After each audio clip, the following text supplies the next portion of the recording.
지금부터 2024 헌납 8 대통령 윤석열 탄핵 사건에 대한 선고를 시작하겠습니다. 먼저 적법 요건에 관하여 살펴보겠습니다. 이 사건 계엄 선포가 사법심사의 대상이 되는지에 관하여 보겠습니다. 고위공직자의 헌법 및 법률 위반으로부터 헌법 질서를 수호하고자 하는 탄핵 심판의 취지를 고려하면 이 사건 계엄 선포가 고도의 정치적 결단을 요하는 행위라 하더라도 그 헌법 및 법률 위반 여부를 심사할 수 있습니다. 국회 법사의 조사 없이 이 사건 탄핵 소추안을 의결한 점에 대하여 보겠습니다. 헌법은 국회의 소추 절차를 입법에 맡기고 있고 국회법은 법사위 조사 여부를 국회의 재량으로 규정하고 있습니다. 따라서 법사위의 조사가 없었다고 하여 탄핵 소추 의결이 부적법하다고 볼 수 없습니다. 이 사건 탄핵 소추안의 의결이 일사부재의 원칙에 위반되는지 여부에 대해서 보겠습니다.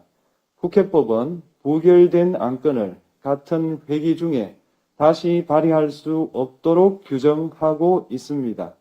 피청구인에 대한 1차 탄핵소추안이 제418회 정기회 회기에 투표 불성립되었지만 이 사건 탄핵소추안은 제419회 임시회 회기 중에 발의되었으므로 일사부재의 원칙에 위반되지 않습니다.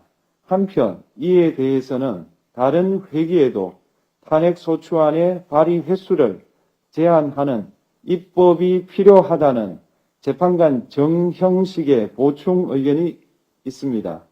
이 사건 계엄이 단시간 안에 해제되었고 이로 인한 피해가 발생하지 않았으므로 보호이익이 헌결되었는지 여부에 대해서 보겠습니다.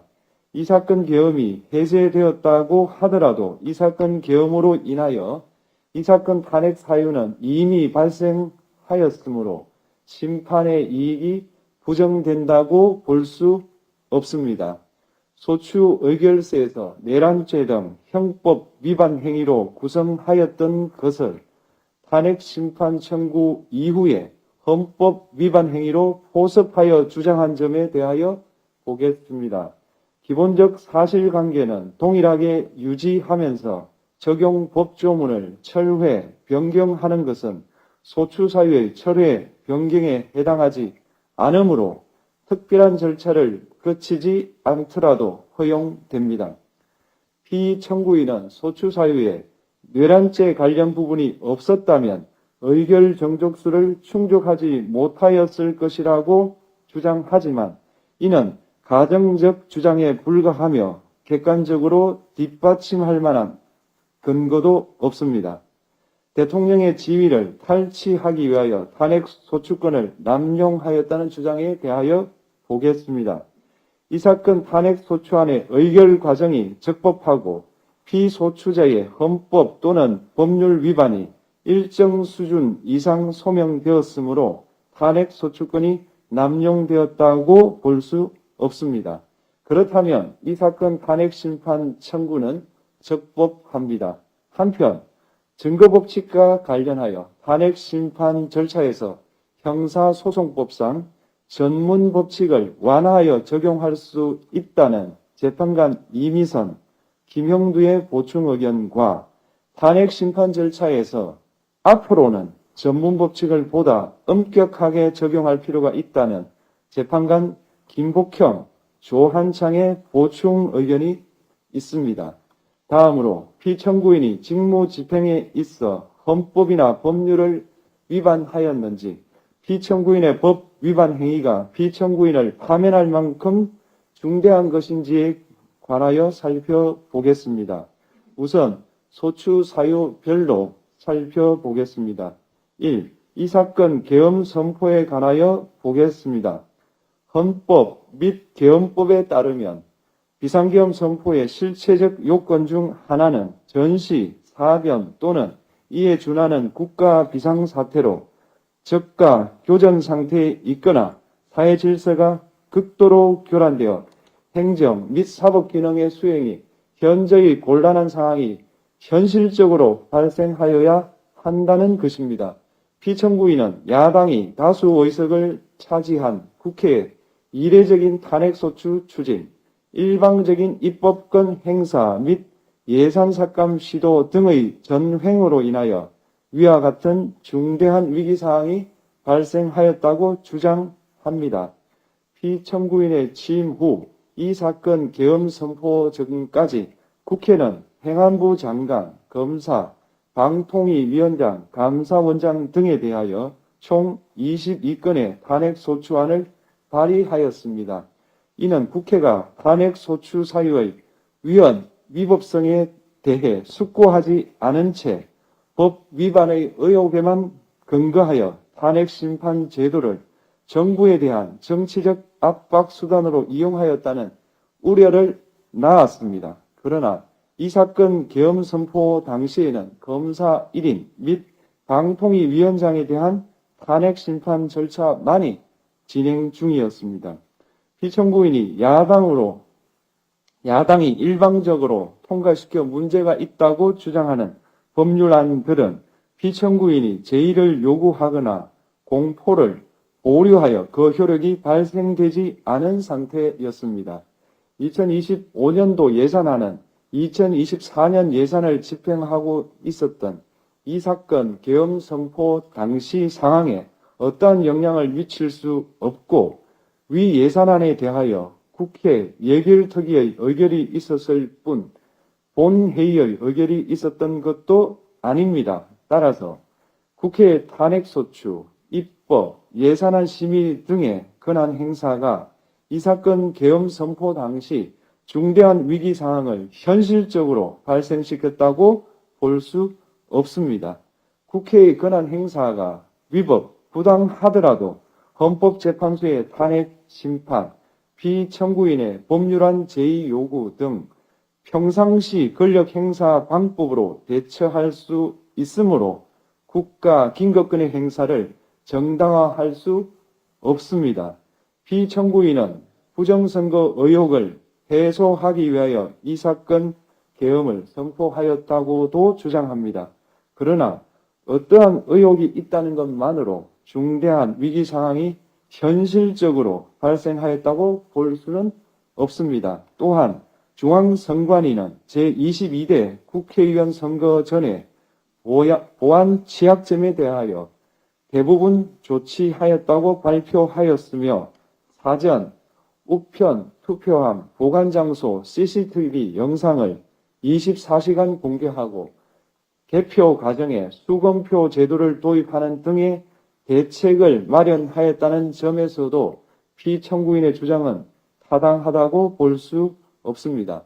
결국 피청구인이 주장하는 사정을 모두 고려하더라도 피청구인의 판단을 객관적으로 정당화할 수 있을 정도의 위기 상황이 이 사건 계엄 선포 당시 존재하였다고 볼 수 없습니다.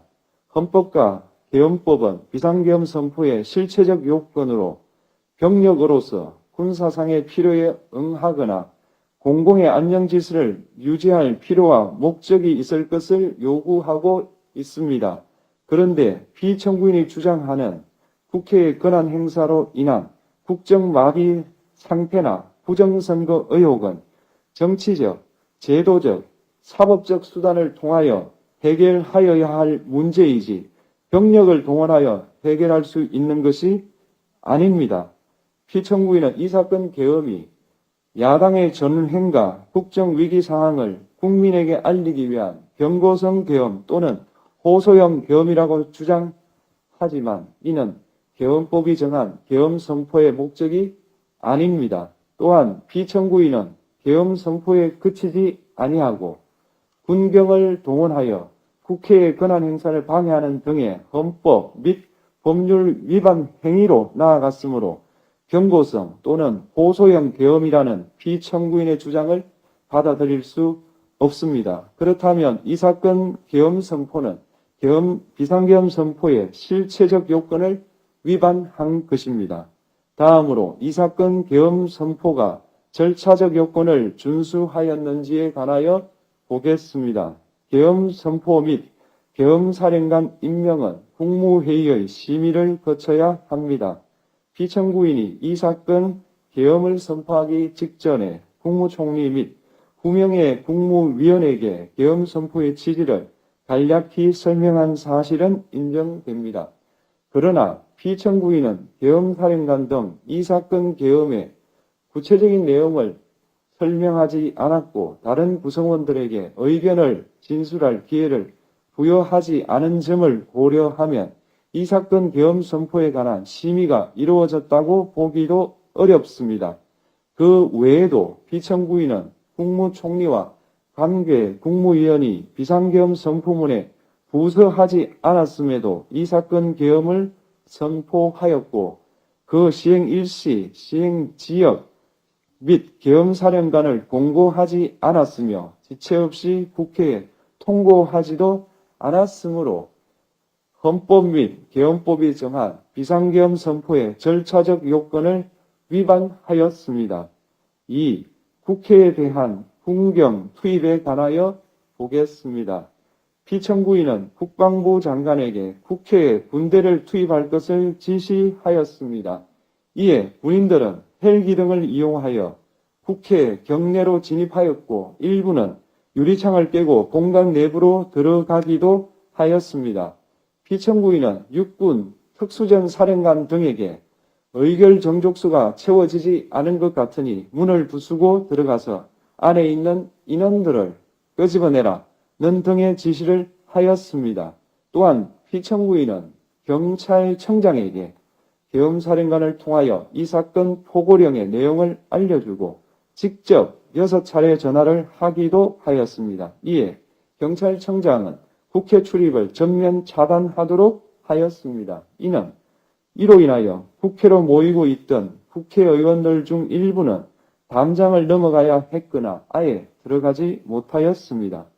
한편 국방부 장관은 필요시 체포할 목적으로 국군 방첩사령관에게 국회의장, 각 정당 대표 등 14명의 위치를 확인하라고 지시하였습니다. 피청구인은 국가정보원 1차장에게 전화하여 국군 방첩사령부를 지원하라고 하였고 국군 방첩사령관은 국가정보원 1차장에게 위 사람들에 대한 위치 확인을 요청하였습니다. 이와 같이 피청구인은 군경을 투입하여 국회의원의 국회 출입을 통제하는 한편 이들을 끌어내라고 지시함으로써 국회의 권한 행사를 방해하였으므로 국회에 계엄해제 요구권을 부여한 헌법조항을 위반하였고 국회의원의 심의표결권, 불체포 특권을 침해하였습니다. 또한 각 정당의 대표 등에 대한 위치 확인 시도에 관여함으로써 정당 활동의 자유를 침해하였습니다. 피청구인은 국회의 권한 행사를 막는 등 정치적 목적으로 병력을 투입함으로써 국가안전보장과 국토방위를 사명으로 하여 나라를 위해 봉사하여 온 군인들이 일반 시민들과 대치하도록 만들었습니다. 이에 피청구인은 국군의 정치적 중립성을 침해하고 헌법에 따른 국군 통수 의무를 위반하였습니다. 3. 이 사건 포고령 발령에 관하여 보겠습니다.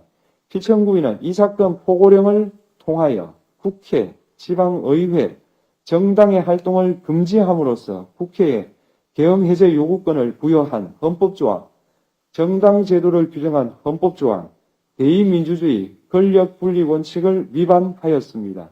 비상계엄 하에서 기본권을 제한하기 위한 요건을 정한 헌법 및 계엄법 조항, 영장주의를 위반하여 국민의 정치적 기본권, 단체 행동권, 직업의 자유를 침해하였습니다. 4. 중앙선관위에 대한 압수수색에 관하여 보겠습니다.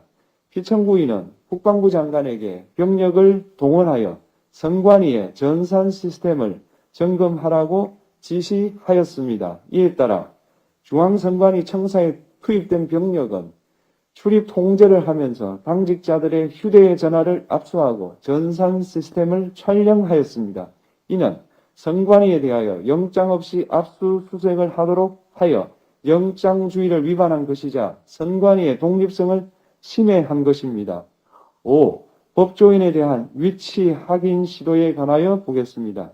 앞서 말씀드린 바와 같이 피청구인은 필요시 체포할 목적으로 행해진 위치 확인 시도에 관여하였는데 그 대상에는 퇴임한 지 얼마 되지 않은 전 대법원장 및 전 대법관도 포함되어 있었습니다. 이는 현직 법관들로 하여금 언제든지 행정부에 의한 체포 대상이 될 수 있다는 압력을 받게 하므로 사법권의 독립을 침해한 것입니다.